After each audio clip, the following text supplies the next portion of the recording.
حضرت نوح علیہ السلام نے بحکم الہی جب کشتی بنانا شروع کی تو ایک مومنہ بڑھیا نے حضرت نوح علیہ السلام سے پوچھا کہ آپ یہ کشتی کیوں بنا رہے ہیں؟ آپ نے فرمایا، بڑی بھی ایک بہت بڑا پانی کا طوفان آنے والا ہے جس میں سب کافر ہلاک ہو جائیں گے اور مومن اس کشتی کے ذریعے بچ جائیں گے۔ بڑھیا نے عرض کیا، حضور جب طوفان آنے والا ہو تو مجھے خبر کر دیجیے گا تاکہ میں بھی کشتی پر سوار ہو جاؤں۔ بڑھیا کی جھوپڑی شہر سے باہر کچھ فاصلے پر تھی۔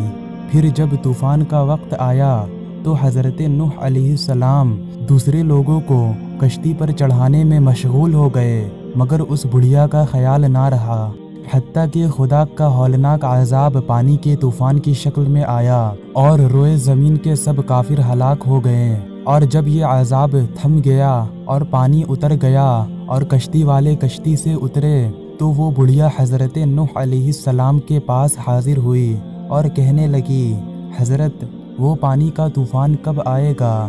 میں ہر روز اس انتظار میں رہتی ہوں کہ آپ کب کشتی پر سوار ہونے کے لیے فرماتے ہیں۔ حضرت نوح علیہ السلام نے فرمایا، بڑی بھی طوفان تو آ بھی چکا اور کافر سب ہلاک بھی ہو چکے اور کشتی کے ذریعے خدا نے اپنے مومن بندوں کو بچا لیا، مگر تعجب ہے کہ تم زندہ کیسے بچ گئی؟